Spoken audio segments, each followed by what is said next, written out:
I'm glad that they don't use the right characters in this show.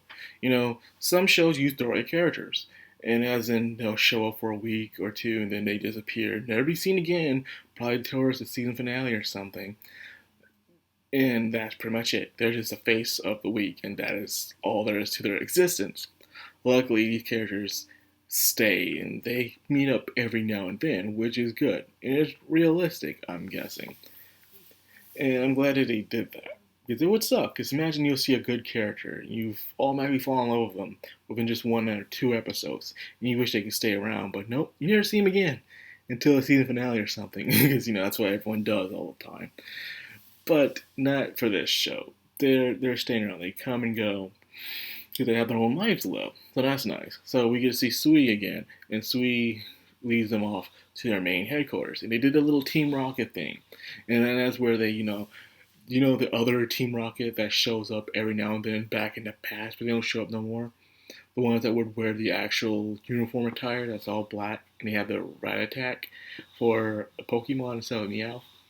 And then they'll have episodes focus on them, and they'll be like, I'll have the fries within the fries, and next they'll get a secret message or a code, or even go into a secret door by saying these things. That's exactly what happened here. An unlocked childhood memory, of characters that not a lot of people remember because they rarely show up. And they don't show up at all anymore now I think about it, and that kind of sucks. They were very interesting. Now, they were good to see they were Team Rocket's enemy. Even though they're on the same side, it was a bit of friendly competition, Now, with that being said, they meet the leader of this sector, and her name is Ren. She used to be colleagues with Musume's older brother, Keiichiro. They're the same, but yet not. And by saying that isn't like, she's more bearable. She's willing to give people a chance. She's not that bad compared to the brother who's to the extreme. And of course, speak his name, he shall come. And the brother shows up like clockwork, just ruining everything. And this is where Taiyo proves his worth. These two have overflatulated egos, to the point where they're supposed to care so much about Musume, but the minute they're up in their little fight, they don't even know that she's there until it's too late. That's where Taiyo shows up. A guy within that overflated ego shows up and protects Mutsumi by taking 2 hardcore punches to the face. So that Ren got some, closure with Taiyo. Like, okay, this guy's cool. He showed his worth, While we were so caught up on our battle, not paying attention to what really mattered, he showed up and protected you. So I'm glad she was able to, accept Taiyo easily. Now, the reason why they're here is they want Taiyo to go on a mission. Go over a politician named Kuroyuri, a dude who dresses up like he's from the 70s or something. And he's a corrupt politician. Now, many of you are like, why would anyone vote for a guy like this? He's looks ridiculous, but he has that charisma. And surprisingly, in Japan and also in other foreign countries, they actually do this a lot.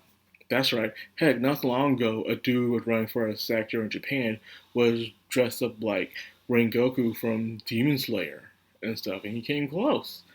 Heck, the dude who's now president of Argentina was campaigning as Pochita as his icon. Yes, Pochita from Chainsaw Man. I kid you not. And look where he's at. He is the president of Argentina.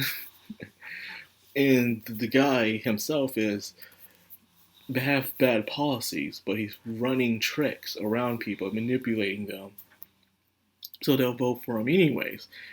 Who cares about his policies if you care about your emotions? And unfortunately, that happens a lot, in this society. You can have a dude with bad policies, and he has been in power for decades, and they will still vote for him with no evidence why he would be a good leader and stuff because of their feelings, unfortunately. And then that guy comes in and things are still totally crap. And then they're like, oh no, how could this happen? Who could have saw this coming? And then you'll have the other guy. They just don't like him. He could have good policies, make things better, but they won't vote for him because he doesn't have that charisma that they like, or They just don't like him at all. So they don't vote for him. And then they're still wishing, why can't things get better? Unfortunately, that happens. It's happening right now around us, isn't it? So anyways, I digress. So Tayo dresses up like a girl and to see any evidence of this dude up to any suspicion. He has and he knows that this guy is up to no good. However, he needs some hardcore evidence. So he keeps this guy with his pants down. Catch him in the act. So this guy is going to plant a bomb at the next meeting. And Tile hears about this through their very smart way of communicating. And how they communicate? By Morse code through dancing and snapping their fingers. Yes, this entire time where Tyler's looking for stuff and he can't find anything, and they're just dancing and stuff. It was them communicating the entire time, which is extremely smart. You know, they're tapping their toes, they're snapping their fingers, they're doing weird motions, and they're talking about what they've done and what's their next plan. And it's working out very well. So these guys act like fools, but they're very smart and stuff. And it's that saying Sparkle said, what is a fool? Someone who thinks they know, like you do. But then, what is someone who pretends to be a fool? The life of a faker. The life of a faker. I can never get that quote out of my mind. I just can't. This is a really good quote. And so that's what it shows. This dude pretends to be stupid. He acts like a fool, but he knows exactly what he's doing. He's been doing his rodeo for a very, very long time. So, of course, he knows his way around this place. And unfortunately, it didn't go well for him. Tile put the bomb in the fountain, but of course, the rule of having a bomb is always have two bombs. Baron Practice from Jack 2 said that. And he shows up with the gun, with the Glock. But luckily, Tyler had a plan within the plan. That Sui shows up as backup, takes out the guns, and fills up with, I guess, bath foam for the other people in the area so they wouldn't get hurt by the bomb. And they captured the dude. But red, yellow, and blue, the assistants, disappeared because they're part of a private sector. I'm getting there's three forms of spies. There are those who are run by the government, those who are independent, and then there are those who have their own companies and stuff of spies. And they all have their own way of doing things, part of their agreement and contracts that they do. Probably some territory disputes as well, I'm guessing. They captured the guy, but this dude shows up with some very information for Tayo, you know.